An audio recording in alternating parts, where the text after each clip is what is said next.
आत्मनिर्भर भारत के सपने के लिए हमारे पूर्वजों ने कई बलिदान दिए और जिसकी दिशा हमारे आदरणीय प्रधानमंत्री खुद दिखा रहे हैं, वो भारत का निर्माण करना अब संभव है. Like generations of Indians before us, we have all seen a dream for our beloved nation. The time has come for us to turn that dream into a reality. We have the leadership, the resources, and most importantly, the resolve to make it happen. We, the citizens of East and Northeast India, have been the torch bearers of defining movements, growth, and development both in pre and post-independence India. Over the last few years, the Eastern India has taken tremendous strides in infrastructure and economic development. The upswing, which is temporarily paused due to COVID-19 pandemic and relief efforts of the Amphan super cyclone, has not lost its momentum. We will soon get back to being the engine of economic development that drives us towards realizing our dream of an Atmanirbhar Bharat. On behalf of Indian Chamber of Commerce, I would like to thank our government for their unparalleled support and guidance. हम सभी इस नव भारत के निर्माण में आपके साथ हैं और आपके मार्गदर्शन के लिए कृतज्ञ हैं. मैं एक बार फिर हमारे आदरणीय प्रधानमंत्री जी श्री नरेंद्र मोदी जी का स्वागत और अभिनंदन करता हूं. Sir, may I now request you to kindly share your thoughts and vision with us. Thank you.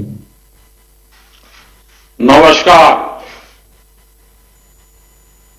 আশা করি আপনারা সবাই ভালো আছেন না? 95 वर्ष से निरंतर देश की सेवा करना किसी भी संस्था या संगठन के लिए अपने आप में बहुत बड़ी बात होती है। आईसीसी ने पूर्वी भारत और नॉर्थ ईस्ट के डेवलपमेंट में जो कंट्रीब्यूशन दिया है, विशेषकर वहां की मैन्युफैक्चरिंग यूनिट को, वह भी हिस्टोरिकल है। आईसीसी के लिए अपना योगदान देने वाले आप सभी को इन 95 वर्ष में जिन जिन महानुभावों ने योगदान दिया है, उस प्रत्येक महानुभाव का मैं अभिनंदन करता हूं। साथियों, आईसीसी ने 1925 में अपने गठन के बाद से आजादी की लड़ाई को देखा है, उस लड़ाई को जिया है। सरकारों से मुसीबतें भी झेली है,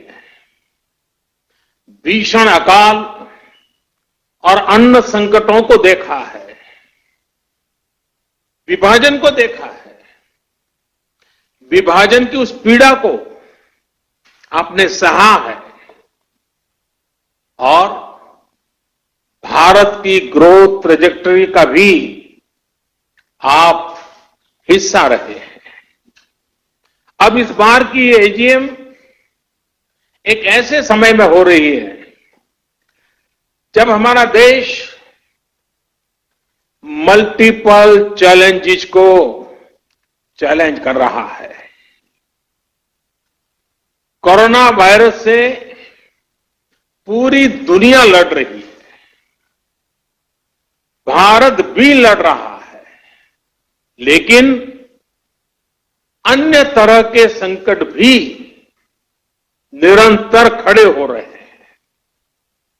कहीं फ्लड की चुनौती, कहीं लॉकस्ट, जो बंगाल में जिसको पोंगोपा कहते हैं, पोंगोपा का कहर, कहीं ओलावृष्टि, कहीं असम में ऑयल फील्ड में आग, कहीं लगातार छोटे छोटे अर्थक्वेक की खबरें। ये भी कम ही होता है कि पूर्वी और पश्चिम क्षेत्र में एक के बाद एक 2 साइक्लोन्स चुनौती बनकर के आए। ऐसे तमाम फ्रंट्स पर हम सभी एक साथ मिलकर के लड़ रहे हैं। कभी कभी समय भी हमें परखता है, समय भी हमारी कसौटी करता है, परीक्षा लेता है। कई बार अनेक कठिनाइयां, अनेक कसौटियां एक साथ आ जाती है, लेकिन हमने ये भी अनुभव किया है कि इस तरह की कसौटी में हमारा कर्तृत्व, हमारा कृतित्व उज्जवल भविष्य की गारंटी भी लेकर के आता है। किसी कसौटी से हम कैसे निपट रहे हैं, मुश्किलों से कितनी मजबूती से लड़ रहे हैं, ये आने वाले अवसरों को भी तय करता है। साथियों, हमारे यहां कहा जाता है, मन के हारे हार, मन के हारे हार, मन के जीते जीत। यानी हमारी संकल्प शक्ति, हमारी इच्छा शक्ति ही हमारा आगे का मार्ग तय करती है। जो पहले ही हार मान लेता है, उसके सामने नए अवसर दूर दूर तक नजर नहीं आते हैं। लेकिन जो जीत के लिए निरंतर प्रयास करता है, एक दूसरे का साथ देते हुए आगे बढ़ता है, उसके सामने नए अवसर भी उतने ही ज्यादा आते हैं और अवसर भी सामने चले आते हैं। साथियों, ये हमारी एकजुटता, ये एक साथ मिलकर बड़ी से बड़ी आपदा का सामना करना, ये हमारी संकल्प शक्ति, ये हमारी इच्छा शक्ति, हमारी बहुत बड़ी स्ट्रेंथ है। एक राष्ट्र के रूप में हमारी बहुत बड़ी ताकत है। मुसीबत की दवाई, मुसीबत की एक ही दवाई है, मुसीबत की दवाई मजबूती है। मुश्किल समय ने हर बार भारत के डिटर्मिनेशन को अधिक स्ट्रेंथन किया है। एक नेशन के रूप में देशवासियों के रिजॉल्व को ऊर्जा दी है, संकल्प को शक्ति दी है। यही भावनाएं आज आईसीसी के आपके मेंबर के चेहरे पर भी और देशवासियों के चेहरे पर भी मैं देख सकता हूं, मैं पढ़ सकता हूं। करोड़ों देशवासियों के प्रयासों में मैं एक नई आशा देख सकता हूं, नया विश्वास देख सकता हूं। कोरोना का संकट पूरी दुनिया में बना हुआ है, पूरी दुनिया इससे लड़ रही है। कोरोना वॉरियर्स के साथ हमारा देश इस लड़ाई में जरा भी पीछे नहीं है। लेकिन इन सब के बीच हर देशवासी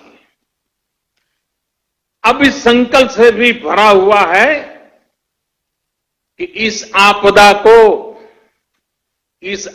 को अवसर में परिवर्तित करना है। इससे हमें देश का बहुत बड़ा टर्निंग पॉइंट भी बना रहा है। ये टर्निंग पॉइंट क्या है? आत्मनिर्भर भारत, सेल्फ रिलायंट इंडिया। आत्मनिर्भरता का, सेल्फ रिलायंस का ये भाव बरसों से हर भारतीय ने एक एस्पिरेशन की तरह जिया है। लेकिन फिर भी एक बड़ा काश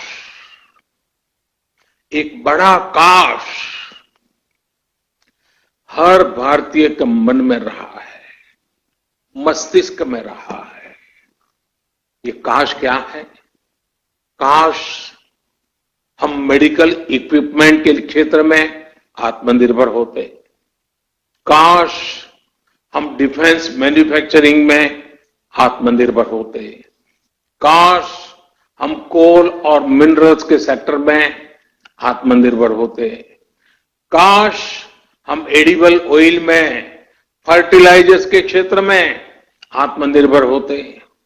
काश हम इलेक्ट्रॉनिक मैन्युफैक्चरिंग में आत्मनिर्भर होते। काश हम सोलर पैनल्स, बैटरीज और चिप मैन्युफैक्चरिंग में आत्मनिर्भर होते। काश हम एविएशन सेक्टर में भी आत्मनिर्भर होते।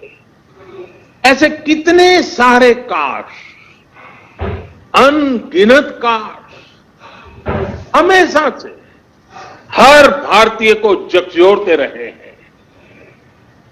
साथियों, एक बहुत बड़ी वजह रही है कि बीते 5-6 वर्षों में देश की नीति और रीति में भारत की आत्मनिर्भरता का लक्ष्य सर्वोपरि रहा है।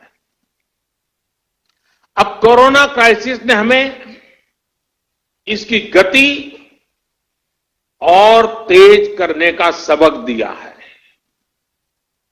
इसी सबक से निकला है आत्मनिर्भर भारत अभियान। साथियों, हम देखते हैं परिवार में भी संतान, बेटा हो या बेटी, 18-20 साल का हो जाता है तो मां बाप उसे सबसे पहले कहते हैं कि अपने पैरों पर खड़े रहना सीखो। हर परिवार में सुना होगा, आप जो मुझे सुन रहे सबने सुना होगा कि 18-20 साल की उम्र में उनके मां बाप ने उनको कहा होगा कि बेटे, बेटी, अब अपने पैरों पर खड़े रहना सीखो। एक तरह से आत्मनिर्भर भारत का पहला पाठ परिवार से ही शुरू होता है। भारत को भी अपने पैरों पर ही खड़े होना होगा। साथियों, आत्मनिर्भर भारत अभियान का सीधा सा मतलब है कि भारत दूसरे देशों पर अपनी निर्भरता कम से कम करे। हर वो चीज जिसे इंपोर्ट करने के लिए देश मजबूर है, वो भारत में ही कैसे बने। भविष्य में उन्हीं प्रोडक्ट्स का भारत एक्सपोर्टर कैसे बने, इस दिशा में हमें और तेजी से काम करना है। इसके अलावा हर वो सामान जो भारत का लघु उद्यमी बनाता है, हमारे हैंडीक्राफ्ट वाले जो सामान हमारे सेल्फ हेल्प ग्रुप से जुड़े करोड़ों गरीब बनाते हैं, जो दशकों से हमारे यहां बनता आ रहा है, गलियों मोहल्लों में बिकता रहा है, उसे छोड़कर विदेश से वही सामान मंगाने की प्रवृत्ति, इस पर भी हमने आत्मसंयम बरतना है, हमें नियंत्रण करना है। हम इन छोटे छोटे व्यापार करने वाले लोगों से केवल चीज ही नहीं खरीदते, पैसे ही नहीं देते, उनके परिश्रम को पुरस्कृत करते हैं, मान सम्मान बढ़ाते हैं। कभी सोचना, आप मर्सिडीज गाड़ी लेकर के जा रहे हैं और फुटपाथ पर छोटी चीज बेचने वाले की चीज आपने उतर करके खरीदी, वो पैसे नहीं गिनेगा, वो उसकी छाती फूल जाएगी। देखिए, मर्सिडीज गाड़ी वाला भी फुटपाथ पर मैं भले बैठा हूं, लेकिन उतर करके मेरे से सामान खरीद रखा है, उसकी जिंदगी को एक ताकत मिलती है, उसको सम्मान मिलता है। हमें इस बात का अंदाजा भी नहीं होता कि इससे उनके दिल पर कितना प्रभाव पड़ता है, वो कितना गर्व महसूस करता है। इसलिए अब अपने लोकल के लिए वोकल होने का समय है। हर गांव, हर कस्बे, हर जिले, हर प्रदेश, पूरे देश को आत्मनिर्भर करने का समय है। साथियों, सालों पहले, दशकों पहले स्वामी विवेकानंद जी ने एक पत्र लिखा था। उस पत्र में उन्होंने लिखा था, the simplest method to be work upon at present is to induce Indians to use their own produce and get market for Indian artware in other countries. Swami Vivekananda ji का बताया ये मार्ग पोस्ट कोविड वर्ल्ड में भारत की प्रेरणा है। अब देश प्रण कर चुका है और देश कदम भी उठा रहा है। आत्मनिर्भर भारत अभियान के तहत जिन बड़े रिफॉर्म्स की घोषणा की गई है, उनको तेजी से जमीन पर उतारा जा रहा है। एमएसएमईज की डेफिनेशन सालों से लटकी हुई बात, उसका दायरा बढ़ाना हो या एमएसएमईज के सपोर्ट के लिए हजारों करोड़ के स्पेशल फंड्स की व्यवस्था हो, ये सब आज सच्चाई बन रहे हैं। आईबीसी से जुड़ा फैसला हो, छोटी छोटी गलतियों को डिक्रिमिनलाइज करने का फैसला हो, इन्वेस्टमेंट की फास्ट ट्रैकिंग के लिए प्रोजेक्ट डेवलपमेंट सेल्स का गठन हो, ऐसे अनेक कार्य पहले ही हो चुके हैं। अब तमाम सेक्टर्स, खासकर कोल और माइनिंग के सेक्टर को अधिक कॉम्पिटिटिव बनाने के लिए जो रिफॉर्म्स अनाउंस हुए हैं, उसका भरपूर फायदा उठाने के लिए उद्योग जगत आगे आए। मेरे युवा साथी, आप आगे आए। साथियों, किसानों और रूरल इकोनॉमी के लिए जो निर्णय हाल में हुए हैं, उन्होंने एग्रीकल्चर इकोनॉमी को बरसों की गुलामी से मुक्त कर दिया है। सच्ची आजादी किसानों को मिली है। अब भारत के किसानों को अपने प्रोडक्ट, अपनी उपज देश में कहीं पर भी बेचने की आजादी मिल गई है। APMC act, essential commodities act, उसमें जो संशोधन किए गए हैं, किसानों और इंडस्ट्री के बीच पार्टनरशिप का जो रास्ता खोला गया है, उससे किसान और रूरल इकोनॉमी का कायाकल्प होना तय है। इन फैसलों ने किसान को एक प्रोड्यूसर के रूप में और उसकी उपज को एक प्रोडक्ट के रूप में पहचान दी है। साथियों, चाहे किसानों के बैंक खातों में सीधे पैसे ट्रांसफर करना हो, चाहे एमएसपी का फैसला हो, उनकी पेंशन की योजना हो, हमारा प्रयास किसानों को सशक्त करने का है।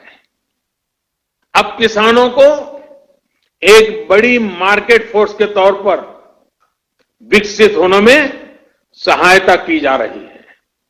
साथियों, लोकल प्रोडक्ट्स के लिए जिस क्लस्टर बेस्ड अप्रोच को भारत में बढ़ावा दिया जा रहा है, उसमें भी सभी के लिए अवसर भी मौजूद है।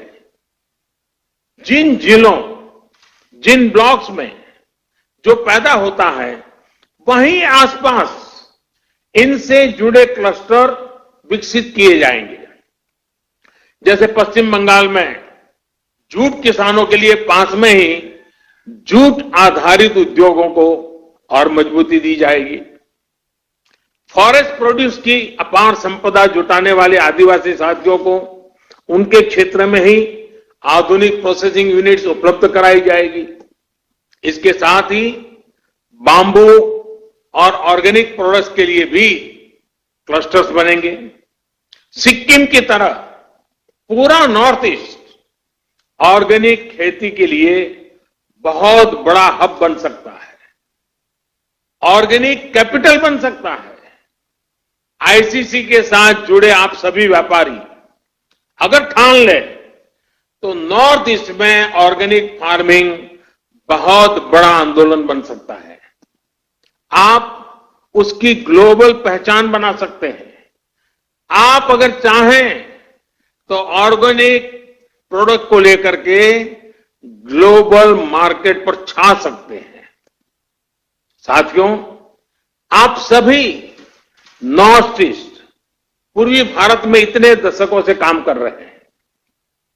सरकार ने जो तमाम कदम उठाए हैं, इनका बहुत बड़ा लाभ ईस्ट और नॉर्थ ईस्ट के लोगों को होगा।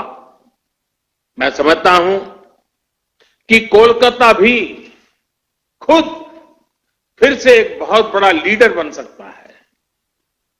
अपने पुराने गौरव से प्रेरणा लेते हुए भविष्य में कोलकाता पूरे क्षेत्र के विकास का नेतृत्व कर सकता है। आपसे बेहतर और कौन जानता है कि जब श्रमिक पूर्व के, संपत्ति पूर्व की, संसाधन पूर्व के, तो इस क्षेत्र का विकास कितनी तेज गति से हो सकता है। साथियों, 5 साल बाद यानी वर्ष 2025 में आपकी संस्था अपने 100 वर्ष पूरे करने जा रही है। वहीं वर्ष 2022 में देश की आजादी के 75 वर्ष पूरे होने जा रहे हैं। ये आपकी संस्था के लिए, आपके प्रत्येक सदस्य के लिए, आपकी कोई भी औद्योगिक इकाई हो या व्यापारिक इकाई हो, बेहतरीन समय है एक बड़ा संकल्प लेने का। मेरा आपसे आग्रह है कि आत्मनिर्भर भारत अभियान को चरितार्थ करने के लिए आईसीसी भी अपने स्तर पर 50-100 नए लक्ष्य तय करेंगे। ये लक्ष्य संस्था के भी हो, इससे जुड़े हर उद्योग और व्यापारिक इकाई के भी हो और हर व्यक्ति के भी हो। आप जितना अपने लक्ष्य की ओर आगे बढ़ेंगे, उतना ही ये अभियान पूर्वी भारत में, नॉर्थ ईस्ट में आगे बढ़ेगा, जो देश को भी आगे ले जाएगा। साथियों, मैन्युफैक्चरिंग में बंगाल की ऐतिहासिक श्रेष्ठता को हमें पुनर्जीवित करना होगा। हम हमेशा सुनते आए हैं, what Bengal thinks today, India thinks tomorrow. हमें इससे प्रेरणा लेते हुए हम सबको मिलकर के आगे बढ़ना होगा। ये समय इंडियन इकोनॉमी को कमांड एंड कंट्रोल से निकालकर प्लग एंड प्ले की तरफ ले जाना है। ये समय कंजर्वेटिव अप्रोच का नहीं है, बल्कि आगे बढ़कर बोल्ड डिसीजंस का है, बोल्ड इन्वेस्टमेंट्स का है।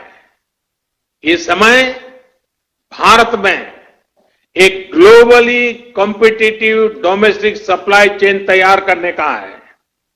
इसके लिए उद्योग जगत को अपनी मौजूदा सप्लाई चेन के सभी स्टेक होल्डर्स को संकट से निकालने में मदद भी करनी है और वैल्यू एडिशन में उनकी हैंड होल्डिंग भी करनी है। साथियों, आत्मनिर्भर भारत अभियान में आगे बढ़ते हुए कोरोना काल से संघर्ष करते हुए आज आपने इस एजीएम में जो पीपल, प्लेनेट एंड प्रॉफिट का विषय उठाया गया है वो भी बहुत महत्वपूर्ण है। कुछ लोगों को लगता है कि ये तीनों एक दूसरे के ऑपोजिट है, विरोधाभासी है, लेकिन ऐसा नहीं है। पीपल, प्लेनेट एंड प्रॉफिट एक दूसरे से इंटरलिंक्ड है। ये तीनों एक साथ फ्लरिश कर सकते हैं, को एग्जिस्ट कर सकते हैं। मैं आपको कुछ उदाहरण देकर समझाता हूं। जैसे भारत में हमने एलईडी बल्ब का एक बहुत बड़ा अभियान चलाया। अब ये एलईडी बल्ब अपने आप में एक बड़ा प्रेरक उदाहरण है। 5-6 वर्ष पहले एक एलईडी बल्ब 350 रुपये से भी ज्यादा में मिलता था। आज वही बल्ब 50 रुपये तक में मिल जाता है। आप सोचिए, कीमत कम होने से देश भर में करोड़ों करोड़ों की संख्या में एलईडी बल्ब घर घर पहुंचे हैं, स्ट्रीट लाइट्स में लग रहे हैं। ये क्वांटिटी इतनी बड़ी है कि इससे उत्पादन की लागत कम हुई है और प्रॉफिट भी बढ़ा है। इससे लाभ किसको मिला है? पीपल को, आम देशवासी को, जिसका बिजली का बिल कम हुआ है। एक मोटा मोटा अंदाज में लगा सकता हूं, आज प्रतिवर्ष एवरी ईयर देशवासियों के करीब करीब 19,000 करोड़ रुपए बिजली के बिल में एलईडी की वजह से बच रहे हैं। 19,000 करोड़ रुपए आपके जेब में बचना, ये बचत गरीब को हुई है, ये बचत देश के मध्यम वर्ग को हुई है और लगातार होने वाली है।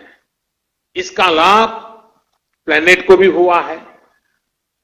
सरकारी एजेंसियों ने जितने एलईडी बल्ब कम कीमत पर बेचे हैं, अकेले उससे ही हर साल करीब करीब 4 करोड़ टन कार्बन डाइऑक्साइड का एमिशन कम हुआ है। यानी प्रॉफिट दोनों को है, दोनों के लिए विन विन सिचुएशन है। उत्पादक भी कमाता है, विक्रेता भी कमाता है और खरीदार भी कमाता है, और प्लेनेट का तो भला हुआ ही हुआ है। अगर आप सरकार की अन्य योजनाओं और फैसलों को भी देखें तो बीते 5-6 वर्षों में पीपल, प्लेनेट एंड प्रॉफिट का ये कंसेप्ट जमीन पर और मजबूत हुआ है। अब जैसे अभी आपने भी देखा है कि कैसे सरकार का बहुत ज्यादा जोर इनलैंड वाटरवेज पर है। हल्दिया से बनारस तक तो वाटरवे चालू हो चुका है। अब मैं बनारस का एमपी हूं, इसलिए मुझे आपसे जुड़ने में आनंद भी आता है। अब वो चालू भी हो चुका है। अब नॉर्थ ईस्ट में भी वाटरवेज बढ़ाया जा रहा है। इन वाटरवेज से पीपल का फायदा है, क्योंकि इससे लॉजिस्टिक्स का खर्च कम होता है। इन वाटरवेज से प्लेनेट का भी फायदा है, क्योंकि इससे ईंधन कम जलता है। और हमें यह भी नहीं भूलना चाहिए कि ये पेट्रोल डीजल के इंपोर्ट को कम करेगा, रोड पर ट्रैफिक कम करेगा, सामान सस्ते में पहुंचाएगा, सामान सस्ता मिलेगा, शॉर्टेज रूट से जल्दी पहुंचेगा। खरीदने वाले और बेचने वाले दोनों को इसमें प्रॉफिट ही प्रॉफिट है। यानी पीपल भी है, प्लेनेट भी है, प्रॉफिट भी है। साथियों, भारत में एक और अभियान अभी चल रहा है, देश को सिंगल यूज प्लास्टिक से मुक्त करने का। इसमें पीपल, प्लेनेट और प्रॉफिट तीनों ही विषय एड्रेस होते हैं। विशेषकर पश्चिम बंगाल के लिए तो ये बहुत ही फायदेमंद है। इससे आपके यहां जूट का कारोबार बढ़ने की संभावना अनेक गुना बढ़ जाती है। और मैं तो आपसे पूछूंगा, क्या आप लोगों ने इसका फायदा उठाया कि नहीं उठाया? क्या अब पैकेजिंग मटेरियल, नई नई वैरायटीज, नए नए थैलिए, नए नए पर्स प्लास्टिक की जगह पर जूट से बनाना शुरू किया कि नहीं किया?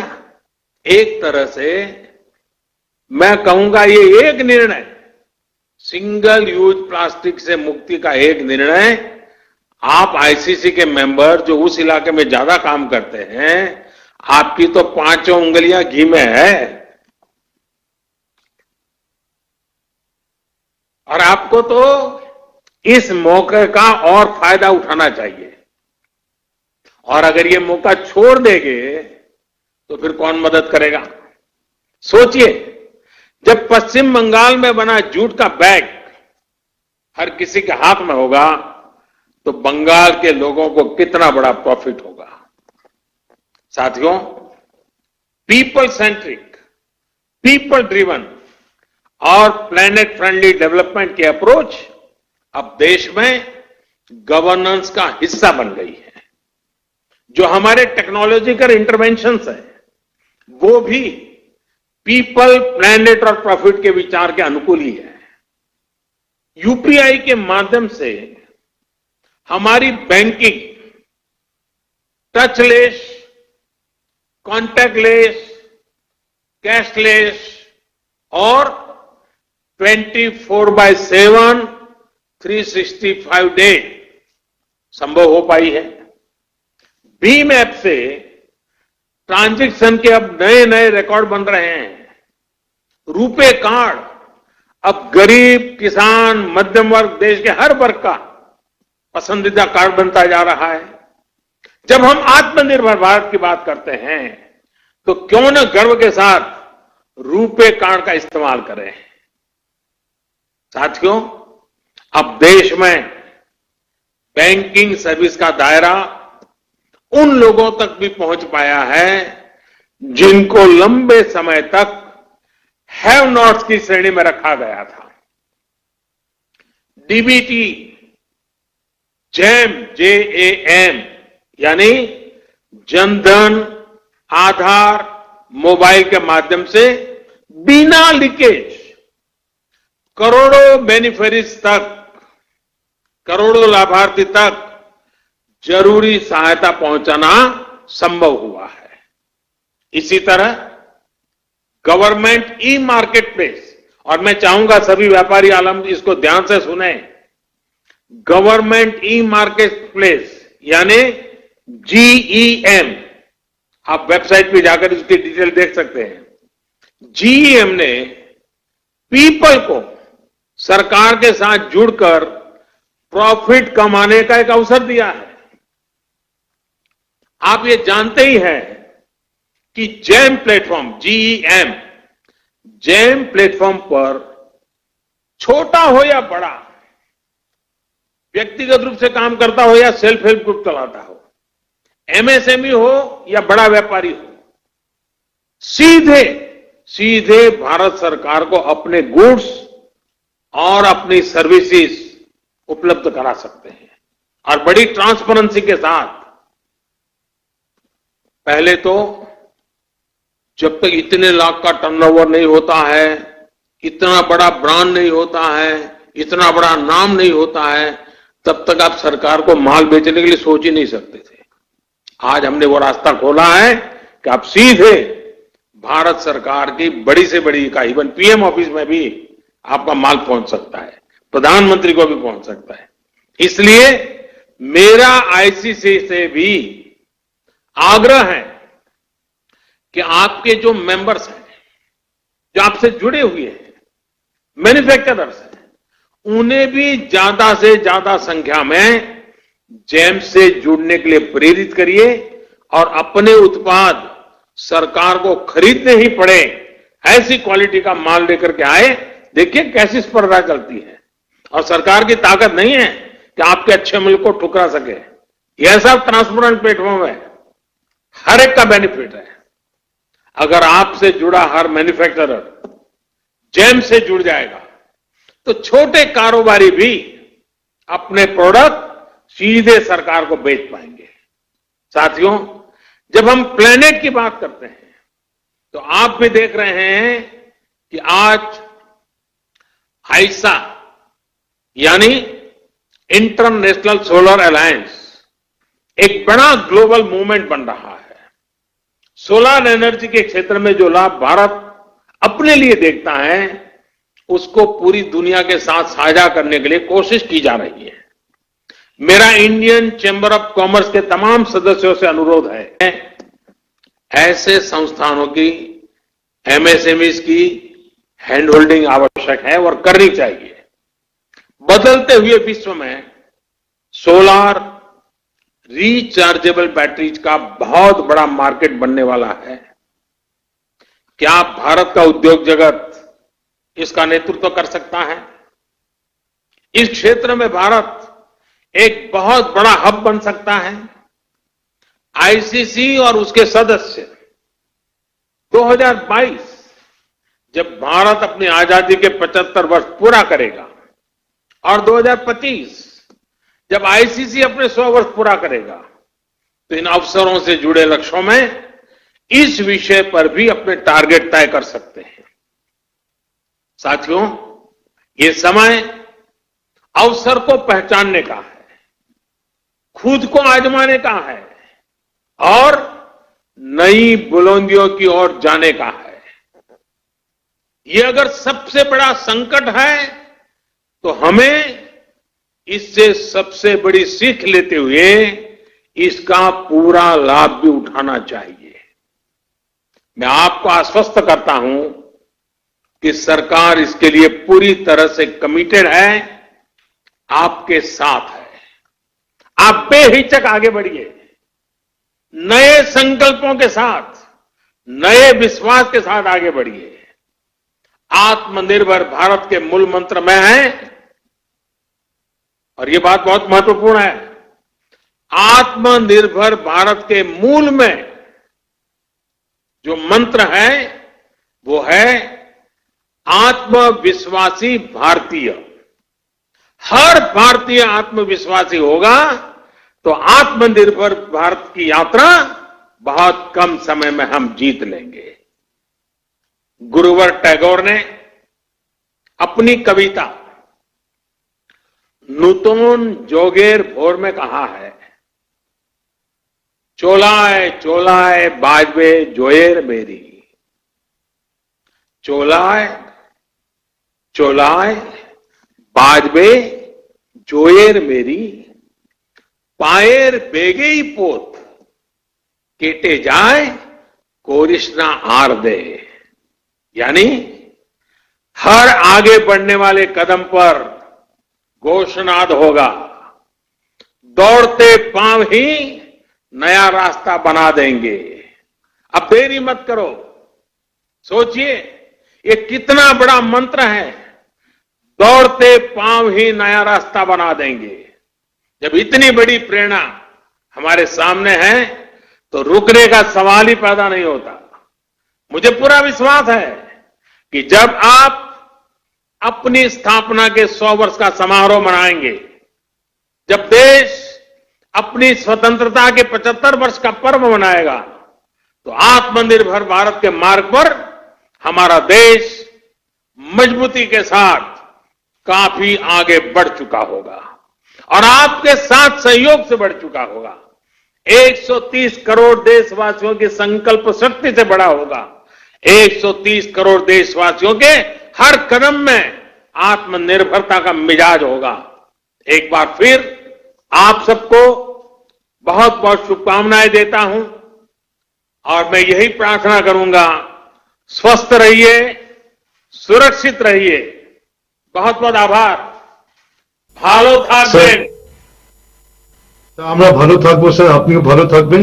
Now I would request Shri Sanjeev Goenka to formally give the vote of thanks. Decisive, confident और visionary leadership देखी है।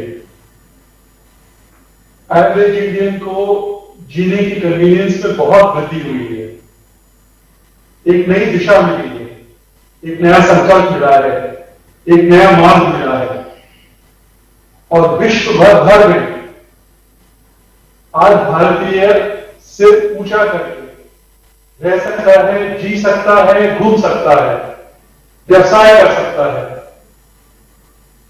ये प्रेरणा आपने और आपकी सरकार ने दी है। आपने एक विश्वास दिया है कि हम कर सकते हैं। We can do it. And sir, today I tell you that we will do it. Indian industry will rise to the challenge. And industry in Eastern India will definitely rise to the challenge. We are grateful to you, sir, for your time, for your guidance, for the vision, and for the honor that you do the Indian Chamber of Commerce and the industry in Eastern India by your address and your participation. We are truly, truly honored, and we promise you we will fulfill our responsibility to the fullest.